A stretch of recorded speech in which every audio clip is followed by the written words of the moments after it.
तो उत्तर प्रदेश में योगी आदित्यनाथ के नेतृत्व वाली बीजेपी सरकार, आपको बता दें, 6 महीने पूरे हो चुके हैं। विपक्ष पर इस दौरान उन्होंने निशाना भी साधा है। चलिए अब आपको बताते हैं कि 6 महीनों में योगी सरकार ने कौन से कड़े फैसले लिए हैं। देखिए रिपोर्ट।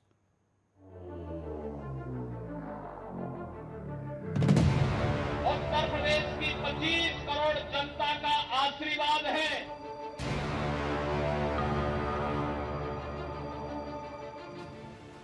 उत्तर प्रदेश की योगी सरकार ने अपने दूसरे कार्यकाल के 6 महीने पूरे कर लिए हैं।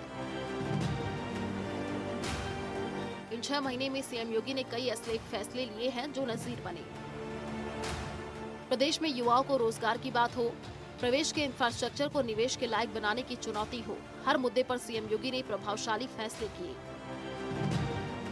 योगी 2.0 के 6 महीने पूरे होने पर सीएम योगी ने कई बड़े फैसले लिए। $1 ट्रिलियन अर्थव्यवस्था का लक्ष्य हो या फिर माफिया अपराधियों पर नकेल कसने का संकल्प हो, हर मुद्दे पर सरकार ने जनता के प्रति समर्पण के भाव से प्रभावशाली काम किया। इन 6 महीने में मुख्यमंत्री योगी आदित्यनाथ ने न सिर्फ योजनाओं का शिलान्यास लोकार्पण किया, बल्कि समय समय पर योजनाओं के विकास की समीक्षा भी की, जिससे कोई योजना सरकारी फाइलों में दबे नहीं और पूरी पारदर्शिता के साथ लोगों को उनका लाभ मिल सके। यूपी में 1225 किलोमीटर तक फैले एक्सप्रेसवे के जाल ने न सिर्फ यात्राओं को सुगम और तेज बनाया है, बल्कि इनके दोनों ओर डेवलप किए जा रहे औद्योगिक क्षेत्र प्रदेश के विकास को भी गति दे रहे हैं। आने वाले समय में यूपी में 6 नए एक्सप्रेसवे का जाल बिछाया जाना है।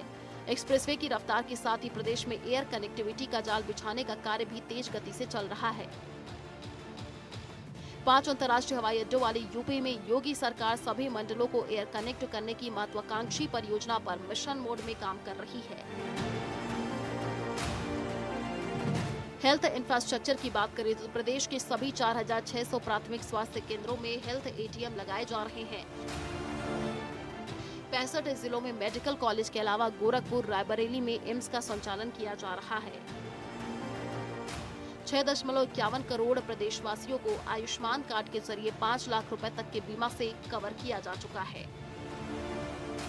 मुख्तार अंसारी समेत 36 माफिया और उनके शागिर्दों को आजीवन कारावास और 2 को फांसी की सजा सुनाई है। साथ ही पिछले 6 महीने में प्रदेश स्तर पर चिन्हित 62 माफिया की अवैध रूप से कमाई गई 2200 करोड़ से अधिक की संपत्ति को जब्त और ध्वस्त किया गया।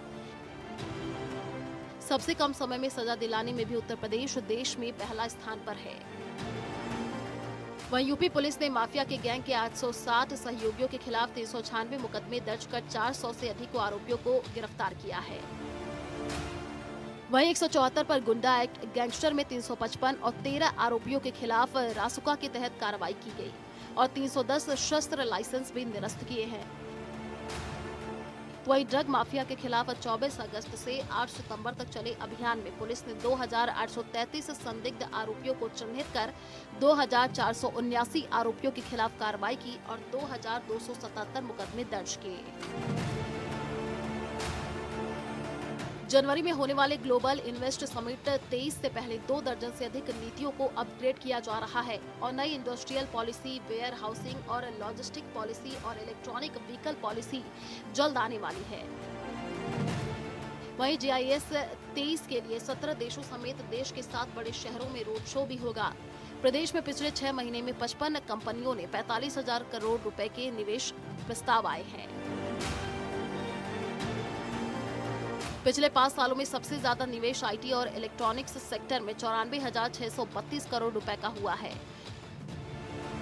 योगी सरकार में पिछले 5.5 साल में 4,68,000 करोड़ रुपए के MOU हुए हैं, जिसमें 3,82,000 करोड़ रुपए की परियोजनाएं धरातल पर उतर चुकी हैं। योगी सरकार के दूसरे कार्यकाल में ही सेवा योजन के तहत रोजगार मेला के जरिए 93,000 से अधिक युवाओं को रोजगार मिला, जबकि करियर काउंसलिंग के तहत 1.82 लाख से अधिक को मार्गदर्शन मिला। वहीं प्रदेश में 119 राजकीय महाविद्यालयों में ई-लर्निंग पार्क विकसित किए गए हैं, तो 87 राजकीय महाविद्यालयों में स्मार्ट क्लासेस की व्यवस्था हो चुकी है। वहीं प्रदेश के 27 विश्वविद्यालयों की तरफ से राष्ट्रीय स्तर के संस्थानों के साथ 111 अनुबंध किए गए हैं। 26 नवीन राजकीय पॉलिटेक्निक स्वीकृत किए जा चुके हैं तो 24 निर्माणाधीन हैं। युवाओं को भविष्य की जरूरतों को देखते हुए एविएशन और ड्रोन तकनीक में निपुण बनाया जा रहा है। खेलों में भी युवाओं को प्रोत्साहित किया जा रहा है। अंतर्राष्ट्रीय स्तर पर प्रतियोगिताओं में पदक जीतने वाले खिलाड़ियों को राजपत्रित अधिकारी बनाने का निर्णय लिया गया, जिसके तहत विभिन्न विभागों में 24 पद चिन्हित किए गए। कन्या सुमंगला के तहत राज्य में अब तक 13.67 लाख से ज्यादा छात्राएं लाभान्वित हो चुकी हैं। मुख्यमंत्री सामूहिक विवाह योजना के तहत सरकार ने उत्तर प्रदेश में अब तक आर्थिक रूप से कमजोर परिवारों की 1,91,686 बेटियों के विवाह किए हैं। वहीं 58,000 ग्राम पंचायतों में बैंकिंग सखी की तैनाती का मकसद बेटियों और महिलाओं को मजबूत बनाना है। मुख्यमंत्री की पहल से लगभग 48,000 महिलाओं को 5,451 करोड़ रुपए के वित्तीय लेन देन करने और 2020 में 14.15 करोड़ रुपए से अधिक की कमाई करने में मदद मिल रही है। वहीं बिजली सखियों के रूप में WSHG के सदस्यों ने अब तक 173.5 करोड़ रुपए से अधिक के बिजली बिलों का संग्रह पूरा किया है और सफलतापूर्वक 2.39 करोड़ रुपए का कमीशन अर्जित किया है।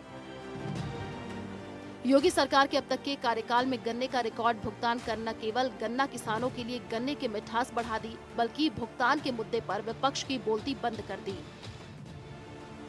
साल 2012 और 2017 के दौरान गन्ना किसानों को सिर्फ 95 लाख रुपए करोड़ का भुगतान हुआ, जबकि योगी आदित्यनाथ के मुख्यमंत्री बनने के बाद 2017 और 2022 के दौरान 1.51 लाख करोड़ रुपए का भुगतान हो चुका है। अब तक के आंकड़ों को जोड़ ले तो ये भुगतान करीब 1.78 लाख करोड़ रुपए के करीब है। उत्तर प्रदेश की योगी सरकार 2.0 के 6 महीने पूरे हो गए हैं। इस दौरान सीएम योगी आदित्यनाथ के नेतृत्व में बीजेपी सरकार ने जो कहा वो करके दिखाया। मुख्यमंत्री योगी ने दूसरे कार्यकाल से पहले लोक कल्याण संकल्प पत्र में जो संकल्प लिए थे, सरकार ने 6 महीने में उन्हें एक एक कर पूर्ण करने पर फोकस रखा और संकल्प पत्र में किए एक के बाद एक वादों को भी पूरा किया। तो वही कई योजनाएं पाइपलाइन में हैं, जिन्हें पूरा करने के लिए योगी सरकार दिन रात काम कर रही है और जल्द ही इन्हें पूरा कर योगी सरकार प्रदेश को एक के बाद एक नई सौगात देने वाले हैं। Desk report, network 10।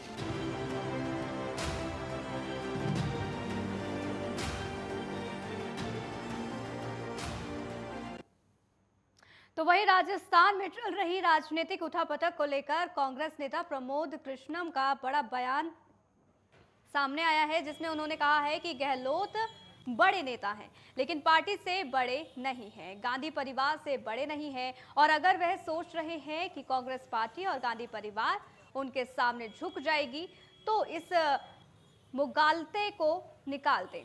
उन्होंने कहा है कि गांधी परिवार तो नरेंद्र मोदी के आगे भी नहीं झुका।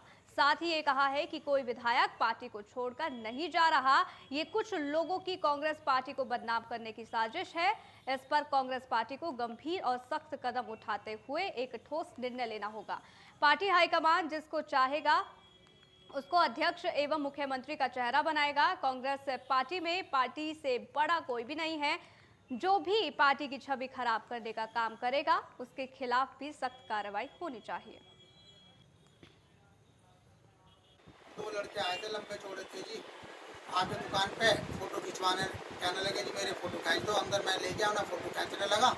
एकदम मेरे 2 जनों ने, एक ने चाटा मारा, चाटा मार के मैं तो बस बुला गया, भैया कैमरा छीन लिया मेरे से, तमंचा दिखाया मुझे और मेरे हाथ पैर बांध के और मुंह बांध के गले में से जितने पैसे थे वो दे दिए।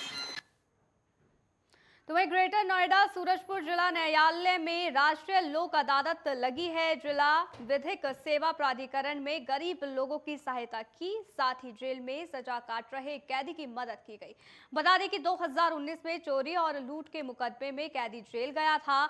साथ ही कैदी के ऊपर 5 मुकदमे दर्ज थे, जिसके चलते जिला न्यायालय ने सजा के साथ 30,000 रुपए का जुर्माना लगाया था, जिसके बाद सजा पूरी काटने के बाद 10,000 रुपए के जुर्माने से रिहाई की गई। ये फैसला अध्यक्ष जिला न्यायाधीश JK सिंह के नेतृत्व में किया गया।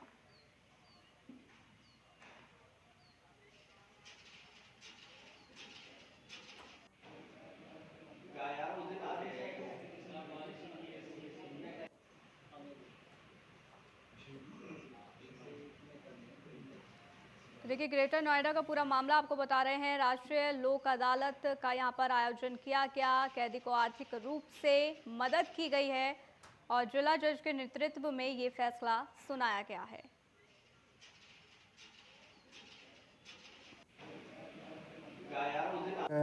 अभियुक्त हैं हैप्पी, जिनके ऊपर 2019 में 5 मुकदमे थे।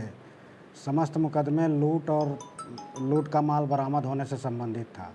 ये करीब 2-2.5 साल से जिला कारागार गौतम बुद्ध नगर में निरुद्ध था। इधर जेल लोक अदालत जब लगाया गया तो जेल लोक अदालत में इसके द्वारा समस्त मामलों में जुर्म स्वीकार कर लिया गया, जिस पर संबंधित न्यायालय द्वारा कारावास प्लस अर्थदंड की धनराशि अधिरोपित किया गया जुर्माने के तौर पे। इसके साथ ये घटना थी कि ये अत्यंत गरीब और निर्धन व्यक्ति था, ये अर्थदंड जमा नहीं कर पा रहा था। मेरा नाम हैप्पी है और मैं गाज़ियाबाद रहता हूँ। मेरे पर नोएडा में कुछ मामले लग गए थे, जिनमें मैंने अपनी सज़ा जो है पूरी की है।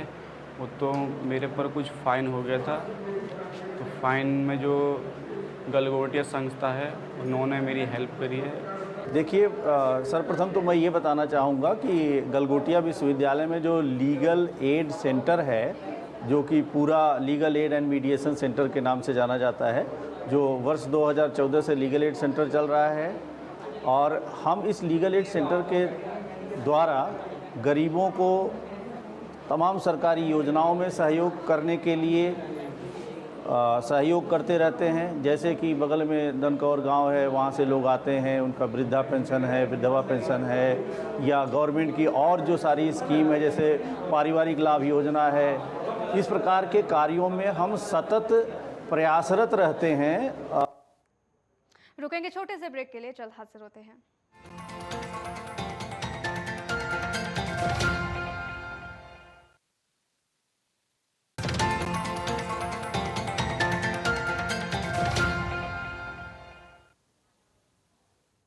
तो ब्रेक के बाद आपका स्वागत है। बात शाहजहांपुर की करेंगे, जहां नगर निगम की ओर से टाइकेथॉन प्रतियोगिता का आयोजन किया गया। प्रतियोगिता में विभिन्न स्कूलों के बच्चों ने प्रतिभाग करते हुए कूड़े कचरे से बनाए गए खिलौनों की प्रदर्शनी लगाई। इसके साथ ही आयुक्त संतोष शर्मा द्वारा प्रदर्शनी में विभिन्न स्कूलों के बच्चों की ओर से कूड़े कचरे से तैयार किए गए खिलौने एवं दैनिक उपयोग की वस्तुओं को देखा। साथ ही बच्चों की सराहना भी की। प्रदर्शनी में प्रथम, द्वितीय एवं तृतीय स्थान पाने वाले बच्चों को पुरस्कार देकर सम्मानित भी किया गया।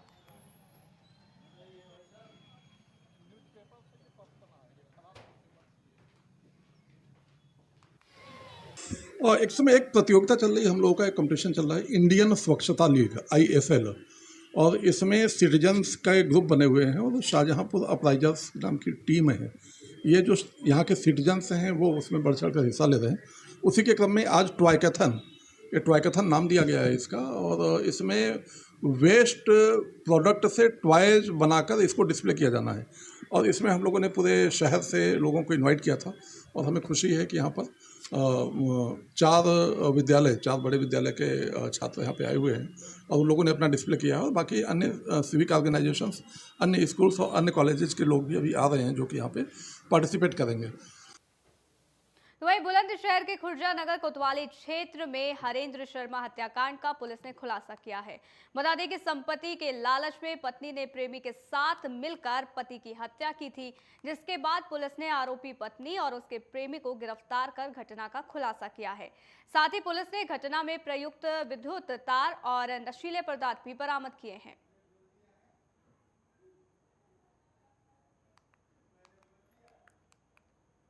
व्यक्ति थे जो कि शिक्षा मित्र थे, उनकी मृत्यु हुई थी और उनकी पत्नी द्वारा परिवारजनों को ये जानकारी दी गई कि इनकी हार्ट अटैक से मौत हुई है और उसके बाद दाह संस्कार के लिए उनको ले जाया जा रहा था। तभी अन्य परिवारजनों को कुछ शक हुआ कि इस पूरे घटनाक्रम में संदेह है उनको, जिसके आधार पर बॉडी को पोस्टमार्टम के लिए भेजा गया और उसके बाद फिर हमारी टीमें इसमें लगी, कई लोगों से पूछताछ की गई तो इसमें यह बात प्रकाश में आई कि मृतक की पत्नी और उसके एक साथी द्वारा इनकी हत्या कर दी गई है।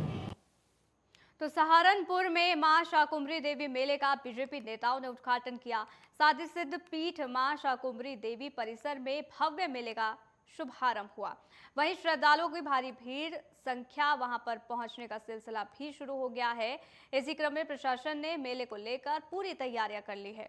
आपको ये भी बता दें कि मेले का उद्घाटन राज्य मंत्री जसवंत सिंह सैनी ने किया है। उद्घाटन के दौरान जिला पंचायत अध्यक्ष चौधरी मंगेराम और विधायक मुकेश चौधरी, इसके साथ ही पूर्व विधायक महावीर राणा भी मौजूद रहे। कुलदेवी माता शाकुंभरी देवी के स्थान पर ये मंदिर, ये मेला प्रतिवर्ष की भांति इस वर्ष भी मेले का आयोजन किया जा रहा है। इसका उद्घाटन आज किया गया और मैं परमपिता परमात्मा से माता शाकुंभरी देवी से प्रार्थना करता हूँ जिले के अंदर सुख शांति बनी रहे, ये कार्य निर्विघ्न संपन्न हो, शुभकामनाओं के साथ। रुकेंगे छोटे से ब्रेक के लिए, जल्द हाजिर होते हैं।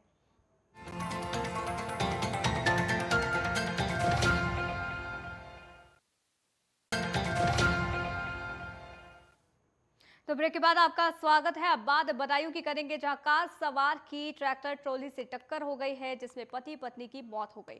साथ ही 2 लोग घायल भी हो गए हैं। पुलिस ने शवों को पोस्टमार्टम के लिए भेज दिया है और अब ट्रैक्टर ट्रॉली को पकड़ लिया गया है।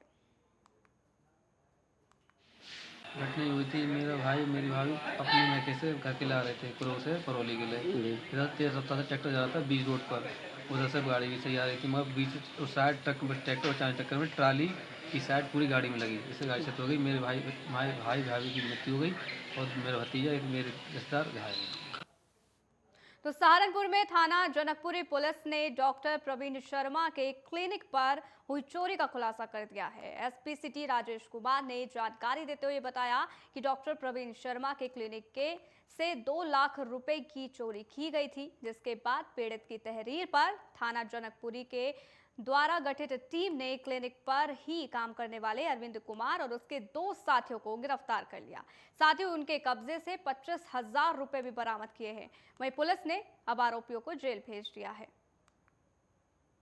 ये माह अप्रैल में एक डॉक्टर साहब हैं, डॉक्टर प्रवीण शर्मा जी, फिजिशियन हैं और उनकी क्लिनिक है और रात में क्लिनिक बंद करके अपना चले गए। जब सुबह आके देखे तो उनका जो वहाँ पे कैश काउंटर में 2 लाख रुपया पड़ा था, वो चोरी हुआ था। बाकी चीज़ें भी उसमें शटर वगैरह उसमें डैमेज हुआ था और उसमें सीसी कैमरा भी लगा था। तो काफ़ी प्रयास के बाद भी उस घटना उस समय नहीं खुल पाई थी, लेकिन फिर भी इस घटना पे हमारी टीम लगी रही और इसका खुलासा हुआ है। पूर्व एमएलसी और खनन कारोबारी हाजी इकबाल समेत 11 लोगों पर दर्ज मुकदमे में पुलिस ने लोकल यूनिवर्सिटी से करोड़ों रुपए के सामान को बरामद किया है।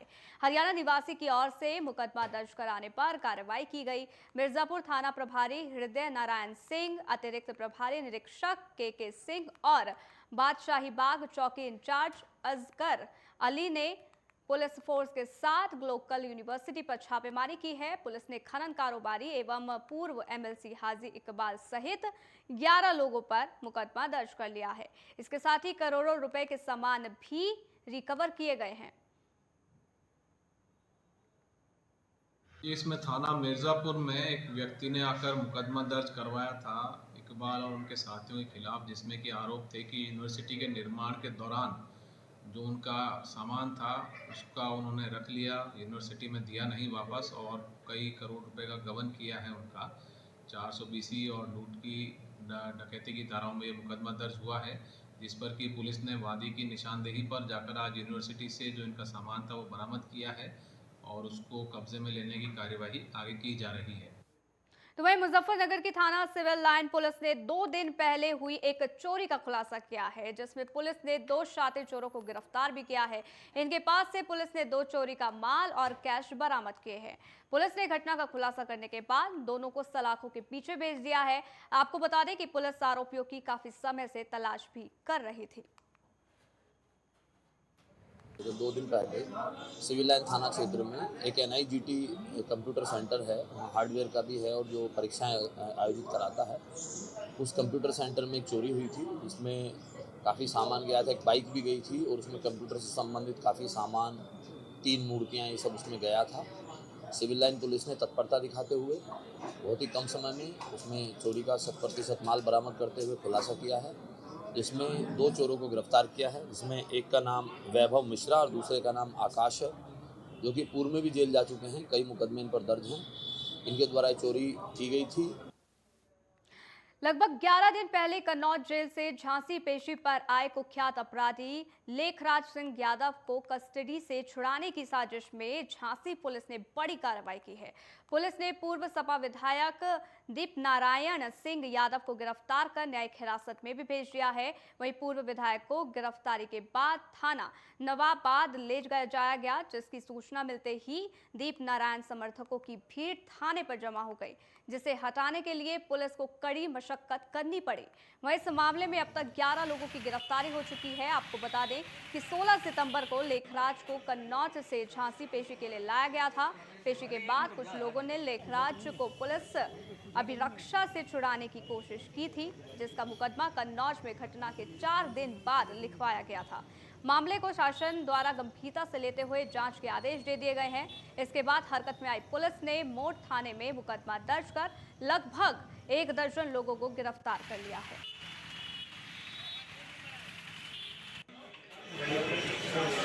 2022 को कचहरी झांसी में कन्नौज जेल से पुलिस अभिरक्षा में दुर्दांत और सजायाफ्ता अपराधी की पेशी थी, जिसका नाम लेखराज यादव है।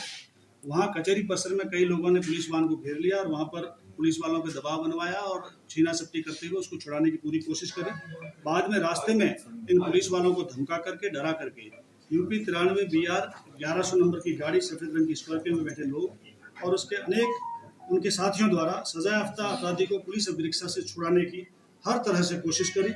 कन्नौज पुलिस ने जो यहाँ पर पुलिस अभिरक्षा में लेके आई थी अभियुक्त को, थाना मोठ जनपद झांसी में और थाना 8 जालौन में अपनी बंदी रुखसा की गाड़ी को ले जा करके बंदी सहित बंदी की सुरक्षा सुनिश्चित करी। तो इन खबरों के साथ फिलहाल इस बुलेटिन में इतना ही। मुझे दीजिए इजाजत। देखते रहिए नेटवर्क 10। जय हिंद।